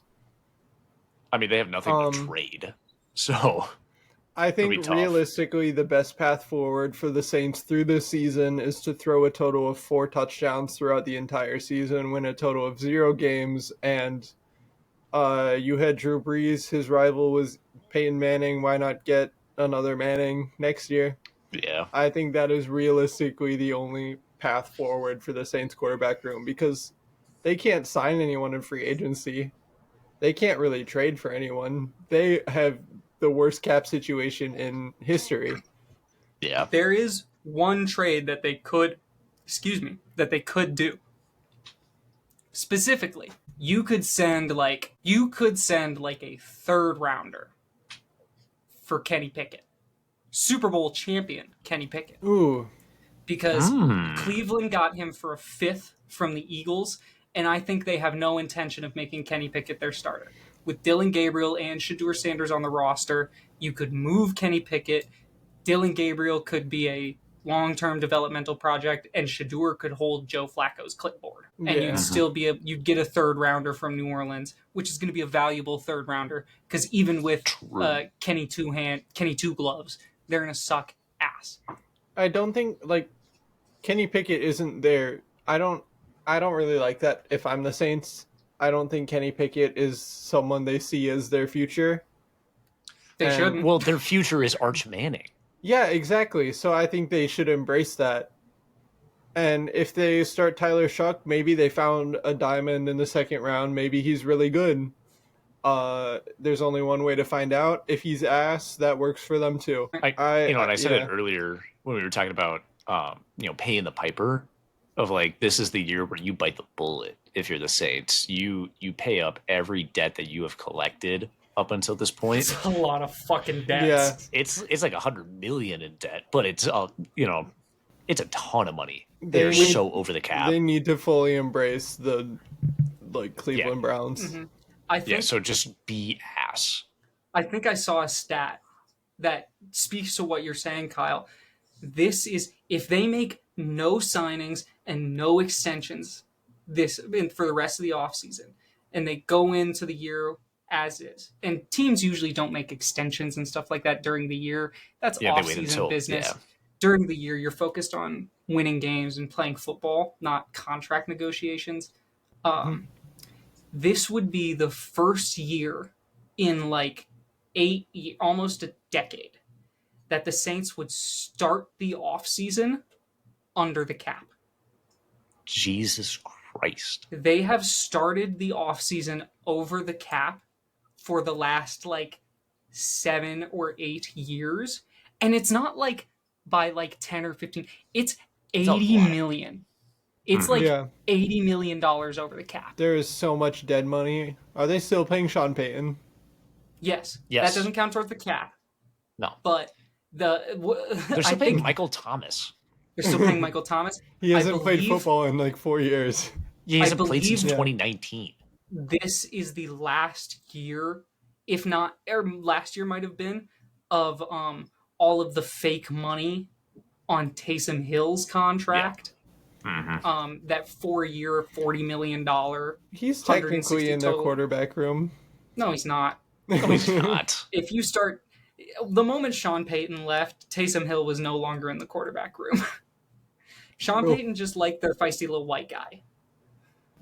And he That's why he also has liked bonus. taking bong hits with college students. True.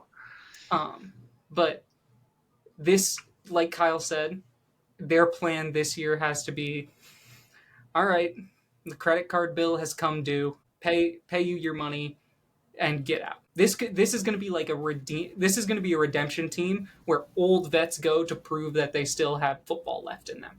Yep. That are willing to sign for scraps to the dollar, just to say, hey, I got 2 more years after this. Give me my money and then This retire. is a prove it team. A team of prove it years. I hope they don't give Kellen Moore the Gerard Mayo treatment. Right. Because that just can't. That's not fair. Yeah.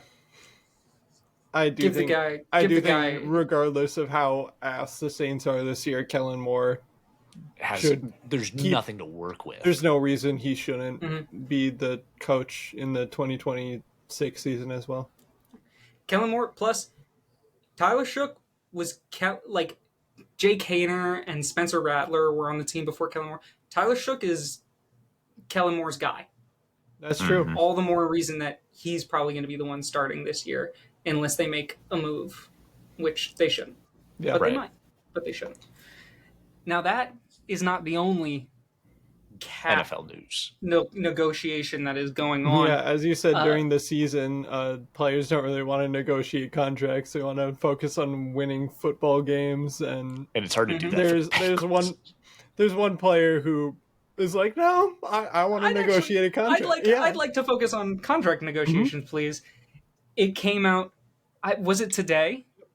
Yeah, it was today. He went to Bengals camp and talked to the media. May 13th, Tuesday, May 13th, day of recording. Star Bengals edge rusher Trey Hendrickson is going to hold out and refuse to play football for the Cincinnati Bengals until he gets a new contract. It is our first, I believe it's the first like true official holdout we have of the offseason. Technically, you could say also on the Bengals, you could say Shamar Stewart because he's holding out on his rookie contract. He hasn't signed his rookie deal yet. He hasn't signed his rookie deal. I don't think any of the rookies have. No, which some of the rookies have. At least the report I saw was like a lot of them are standing in solidarity for it. Yeah. For the Bengals. I'm not sure about that. For the Bengals. I'm pretty sure you were talking none about of the Bengals. No. The Bengals rookies are standing in solidarity because their rookie contract clauses aren't fully guaranteed, and they're the only NFL organization that does not have a fully guaranteed NFL like rookie contract. That's and so like a good thing to hold out for. Yes, it is a solidarity for future picks. They're like, we don't care about like the repercussions that we're going to face. Like this is we have to do this. So shout out those guys. Yeah. I don't know. Look, it was a big deal last year a big deal in air quotes last year when JJ McCarthy held out on signing his rookie contract for a bit. But yeah, I don't know. It'll get done. Not. But the JJ McCarthy deal got done because the Vikings are a team that historically is willing to come to the table. We gave Danielle Hunter the big deal. We gave Dalvin Cook a deal maybe a little later than we could have or should have. But the Vikings are a team that comes to the table. The Bengals are one of the 3 stingiest franchises in the NFL. Remember, they didn't have an indoor practice facility until 3 years ago. Yeah. 2 or 3 years ago. I did not know that. Yeah, they were fully outside. In Ohio. In the winter. They're like the USC, how the players have to walk to the practice field. I think they had to do that. They had to walk half a mile to their practice field. One of my favorite images of all time is a is from a Bengals press conference where they are literally, it looks like under an overpass doing a media like a press junket. Yeah, It's their facilities fucking are hilarious. ass. But they've always been shrewd negotiators, and they made their bed once they paid T. Higgins. Yep. Yeah. They made their bed. We talked And about so this. now Trey Hendrickson, you're not going to be able to pay him what you want because you have to sign 49 other players to on the roster. They are not going to be able to pay him what he wants.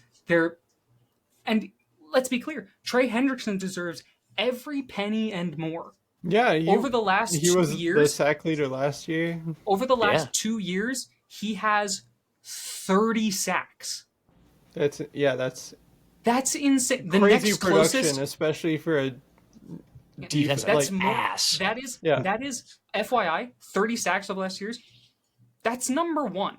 That's more than TJ Watt. That's more than Myles Garrett.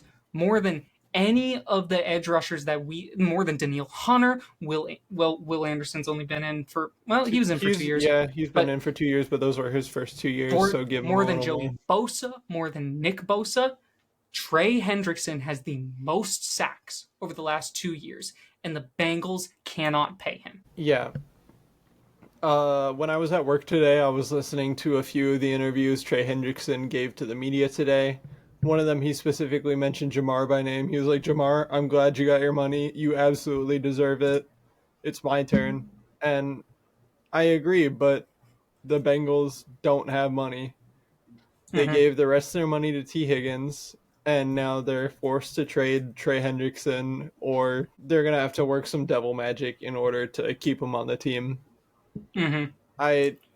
He mentioned, his wife works at the VA in Cincinnati. He had a kid recently. They've got a whole life going there. He would love to stay there, but he deserves more money. And I absolutely agree. He's been fantastic for them. He has been the bright spot on their defense. He has been their defense, because realistically their defensive ends aren't, or their other defensive ends aren't doing much. Their defensive backs are dog shit.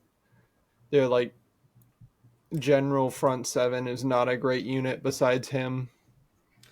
And let's be clear, what you don't have to do is make Trey Hendrickson the highest paid edge rusher in the game. No. You don't have to do that, because you don't have to pay him more than Myles Garrett. Because you just have to give him more than he has now, which everybody in the world agrees that the highest paid edge rusher should be Myles Garrett. Yes. He's Myles fucking Garrett. Yes. He's going to walk into Canton the moment he retires. He is Kyle's starting power forward. Yes. Yes. But the next closest guy, you'd pay him on par with him, which sits around, he's probably going to want $1 more than Daniil Hunter. Yeah. So that's going to be $35.7 million, probably. Which, let's be honest, what's he making right now? His current deal is $21 million. 21, yeah. 35 is very reasonable for Trey Hendrickson. That's if you low-key a bargain. Yeah. He's the sacks leader, Ryan said. Yeah. So you can sit him around 35, 36, and we talked about this with Dallas when the Micah Parsons conversation, which will come around again, because the moment Micah Parsons gets his extension, he's going to be making Myles Garrett money. Just below it, but he's going to be making around there because it's Dallas. This would not have been a problem if you signed Trey Hendrickson last year before this season. Or if you had just signed Jamar before the season. Yes, or you didn't. You just didn't wait. The longer you keep waiting, even though the cap keeps going up, the market keeps getting reset. There is no reset coming for the edge market like the running back market got reset. That's not, there's no drop coming. It's not on the way, because there are 3 positions where the value of the best player at that position is only going to keep going up. It's quarterback, it's wide receiver, and it's edge rusher. Mm-hmm. Because you cannot win in the modern NFL without a great wide receiver. You can't do it. You just can't. Mm-hmm. You cannot win without a great quarterback, or at least a very, very, very, very good quarterback. And you cannot win without a pass rush. The easiest way to get a good pass rush is to have one really good pass rusher. It's a lot harder to do what like the Eagles did and get like 4 Huge really guys. solid starters Mm-hmm. and 3 really solid linebackers. It's a lot easier to do what the Bengals do, which is 1 brick shit house up front and a bunch of supporting cast. Mm-hmm. But you, It was like the Aaron Donald effect. Yeah. when that brick shit house's contract comes due, you have to fucking pay him. Yeah. You have to pay him the money. He is the workload. Okay. He does it all. Yeah, I think based on this Bisportuals discussion, I can say Bisportuals team Trey Hendrickson, get your fucking bag. If you have to leave Cincinnati, do it. Yeah. I was Do gonna say, it. my analysis was like, this was inevitable with what they do with their cap. He is Yeah. probably gone. Like, because realistically, the Bengals are going to say, well, we're already paying too many other guys. We can't pay you.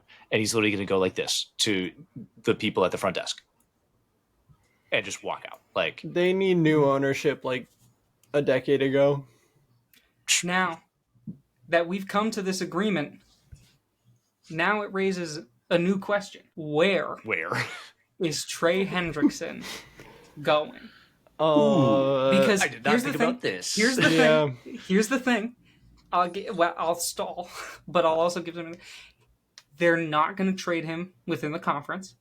They'd rather have him sit on their roster and hold out. And it needs to be a team that is going to be able to sign him to a new deal. And that team, it's going to be a team that has the cap space. Cameron? We discussed Trey Hendrickson a little bit earlier in Bisportuals when we were also talking about Myles Garrett and Cooper Kupp when they like demanded a trade. Myles Garrett didn't get traded, but the landing spot I picked for him I think will also work for Trey Hendrickson. Washington Commanders, they've got money. They're an up-and-coming team. There is no downside there for either party. That would make them the favorite in the division, I feel like. Yeah. Yeah.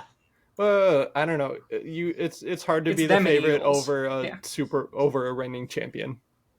Mm-hmm. Well, the Eagles aren't the Chiefs, so their perenniability is a little bit more in question than some other championship I teams. don't know. They didn't lose any key players. They lost Yeah. coordinators, didn't they? Kellen Moore. No, yeah. no. Yeah. They. I'm thinking the Lions. The Lions Lions lost did. both their coordinators. The Eagles lost Kellen Moore, but they still had their defensive coordinator. Yeah. Mm-hmm. I think a team that needs to flesh out their pass rush, they already have one star on that defensive line. I'm not going with my same pick from the Myles Garrett pick because I said Detroit for Myles Garrett. Now I don't think Detroit is in the make a big move market anymore. I think they're in the all right. We're Let's gonna see run it what with we this got. team. Yeah. See how much we miss the brain drain of the coordinators of Aaron Glenn and Ben Johnson being out of the building. But this team had a star edge rusher come out last year. That defense was ferocious, and their offense is 2 motherfuckers. They are the reverse Bengals. The Los Angeles Rams pair Jared Verse with Trey Hendrickson. Oh, yuck. They make up for their lack of true shit wreckers on the inside with 2 elite edge players, and the offense is just Sean McVay coming up with new and crazy ways to get Puka Nacua the ball. And honestly, when I think of white guys on an NFL team, I think of the Rams. I do think of the Rams True. a lot. There is Yeah. another team that I think of. Unfortunately, it's in the conference of the Bengals. But who the hell are the Vegas Raiders paying? Because they're not paying many people. Max Crosby. Yeah. Um, I think that's it. hold up. Oh, and Gino. They Yeah, just had Gino's new Gino, contract. yeah. I don't know if Let they me still have any Derek Carr the money on overcap. the books. I don't think they It's do. Max Crosby, Geno Smith. Is John The Gruden next- still getting anything? Yeah, but coach, doesn't count against the they're cap. paying. Oh, yeah, they're that's paying fair. 3 different coaches right now because they're paying Antonio Pierce, John Gruden, And whoever they're... and Who the one fuck other is in guy. Pete Carroll? Yeah, Pete Carroll. Yeah, they're paying Yeah. Pete Carroll right now. Here we go. So it's $40 million for Geno Smith, 32.5 for Max Crosby. The next highest. Gino's making 40 mil? Yes, yeah, he got it was back. 3 years. It was 3 years, $40 million, $120 million. Shit, fuck. Yeah. The next highest guy is Christian Wilkins, the D lineman Oh, from yeah, they Miami just that got they him from traded for Miami. last year. Yep. His base salary right now is pretty low, but his total cap is crazy. Oh, it's going to be a lot. Yeah. Like if they cut him pre-June, it's a $75 million cap hit. Well, they're not going to cut him. They're not. No, but that's a lot of money. still. Yeah. Otherwise, it's Colton Miller and Jacoby Myers. Exactly. And who and Malcolm mid- Kuntz. They could Malcolm could Kuntz? afford to pay Trey Hendrickson. And imagine that 2 freaky white guys on the edge with that Dolphins player. I literally just forgot his name. Christian Wilkins. Christian Wilkins. Imagine that 3-man D line. That is insane. Yeah. Oh, wait, they never do it because it's also in conference. But you know who has the money to pay him and might love a new shit wrecker edge rusher? Pittsburgh? No, Is it the Buffalo Bills? the New England Patriots. Oh, That's fair. They have $67 million in cap space. Does that include Stephon Diggs' contract? Yes. Okay, then yes, they can absolutely pay that man. They have a crazy amount of cap space. Another team with a shit ton of cap space is the Niners, but they already kind of spent on the D-line. Yeah, I never realized that they actually do have cap space because I just think that they don't. Because they shouldn't. They lost so many They guys. lost. I know. They let a lot of guys walk Just so this they can. year. I don't know, but They're very they're top saving heavy. money for They're Brock still Purdy. I'm gonna say they're still Yeah. gonna have to pay Brock Purdy. Reports are he's gonna come in at around like $50 million, which is is insane. which is he is not worth. so but it's the fucking going- stupid. It's the going rate for quarterbacks. But Yeah, and I think a Especially in little San bit of it is Francisco. because of how little they're paying him right now. Yeah, Mhm. you kind of have to back pay him. Yeah, Mhm. but But- I don't know. Patriots make sense. I could see that happening if / when That he seems is like- traded. But I do That like seems like Washington. a Vrabel guy too. Yeah, I do like Washington a little more just because they are NFC, Right. What Mhm. is a and Like, I'm I just thinking don't of think teams he would be here. opposed to going there at all. I don't want to drag this on too long, but what about the No. Jags? Because I know they just got to I don't know. Is Travis Hunter primarily playing wide receiver? Yes. in Yes, Jacksonville. he's a wide receiver with a little bit of corner. Yeah, so then they still need some defensive help in Jacksonville, in my Yeah, opinion. but they have their edge rusher, No, Trayvon they- Walker. Here's Yeah. listen, of the top 4, possibly 5 players in salary cap on Jacksonville, 4 of them are defensive players. Yeah, Because it's Trevor Lawrence, duh. Mhm. Josh Hines Allen. Oh, he's getting a yeah. bag. Yeah. Josh yeah, Hines I Allen. forgot about Josh Trevon Allen. Walker and Foyesade Oluokun are Oh, all yeah. on that Yep. team. Yep. They've just underperformed, but they have Talent. guys. Mhm. They don't need new. Another. They made the They got playoffs 2 Eric of the last 3 Armstead. years, I believe. Yeah, they were like the 7th seed. Yeah, they need help on offense. That's what they Mhm. need. And They they don't got need it, another luckily. defensive shit wrecker. I Yeah. think it would be fun to see whenever Jacksonville is good. I think it's fun, just because Yeah.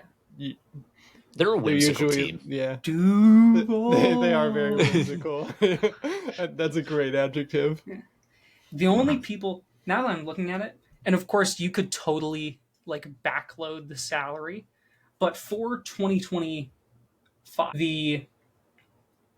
it looks like the only teams that would have cap space to pay Trey Hendrickson what he wants are the Steelers, Raiders, Titans, Lions, Niners, and Patriots.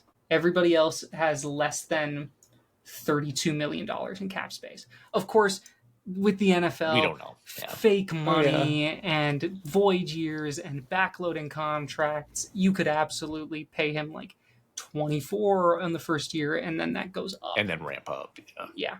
But, yeah. So, the general consensus, he's on the market, boys. Who's paying for him? We'll see. Looking forward to seeing how this plays out.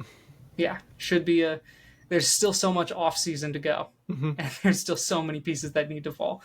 Where the fuck is Aaron Rodgers going? Where's Trey Hendrickson going? Where are all of these pieces? Asante We'll find Samuel out. Going to Jr. the is also a retirement free home. agent. Yes. Well, Asante Samuel Jr. is a Viking in all but name. So I'm manifesting. But you know We what can we hope. don't have to manifest about?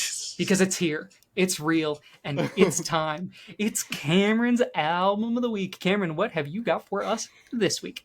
Today I have the album appropriately titled Viagra Boys by the band Viagra Boys. Viagra Boys are a Swedish punk band. They're based out of Stockholm. They formed in 2015. Swedish? Yeah. I was not ready for that. No. So their lead singer, he is half Swedish. He's half American. He was born in California, but he moved to Sweden when he was 17. So he knows both Swedish and English fluently, but he grew up in America. That's why he's like, you wouldn't tell that he's Swedish by his voice at all. The story of how the band members met is super interesting, actually. The lead singer, his name is Sebastian Murphy. He was like a big drug addict, a bunch of tattoos, worked at a tattoo shop. He met the other band members while performing Mariah Carey's song "We Belong Together" and just at karaoke. Meets like 5 or 6 other people just from that song, and they start a punk rock band. They've released 4 albums now. Viagra Boys is their 4th. Their first one came out in 2018. It was called Streetworms. Their second one came out in 2021. It was called Welfare Jazz. This was the last album with their forming guitar player. His name was Benjamin Valle. I hope I'm pronouncing that right because it is Swedish. But he passed away the year that album came out. They got a new guitar player. Third album, Cave World, which, to be honest, that is the only other album from them that I have heard. Came out in July 2022. I heard about it because Fantano loved it, and I was like, I'll check it out. But this one, their newest one, I think, in my opinion, is better than that. I've definitely gotten more into it. It came out on the 25th of April of this year. Viagra Boys. It's just so much fun. It's fun punk rock. They've got just gonna start going through the track list, starting off with Man Made of Meat. I think of this as an anti-capitalist song. Chorus is awesome. I'm just a man that's made of meat, and you're on the internet looking at feet. It's awesome. There's some really cool guitar riffs in there. I think the third verse about OnlyFans is gonna age very poorly, like 10 years from now, but it's hilarious now. Where he's like, I subscribe to your mom's OnlyFans. I pay $5 for the premium and $10 to speak with her on the AI chat program. It's just so funny right now. Yeah, they're a very ironic band. They use a lot of hyperbole to like make fun of white nationalists or like conservatives. They're liberals. I think it's like the whole point of their music, but I just want to talk about some of my favorite lines on the albums. In the song "You Need Me," need spelled with 3 E's, two 3's, not 3 E's. What the fuck? Sebastian Murphy, who has the phrase "You need me" tattooed on his neck, says, I can drop a lot of interesting facts about Europe in the 1950s. And I can drop some historical facts about World War II and other things. Later in the song, he delivers on that promise. He drops interesting facts about Europe in the 1950s. He drops historical facts about World War II, such as how most of the deaths were in pilot school, and also Japan didn't technically fully surrender until the 80s. The track Uno 2 is named after his dog, named Uno 2, and it's from the perspective of that dog. But just the way he says, like, I seem like such a bitch when I talk about Swedish politics. Just like his flow there is so good. I like that part. The final track, River King, is definitely a slower song compared to this upbeat, fun album, but he starts it off with Stuck in My Room, Playing Video Game. And I think that's a Lana Del Rey reference. So I just wanted to say that. Shout out Lana Del Rey. My favorite line going back to the track, You Need Me. He says, I can drink about 15 beers or maybe 25. It depends on the can. And I just want to say to you, Mr. Sebastian Murphy, there is no way that's all you can do. A toddler can drink 25 beers in a night. Like, Ryan doesn't drink. He could do that.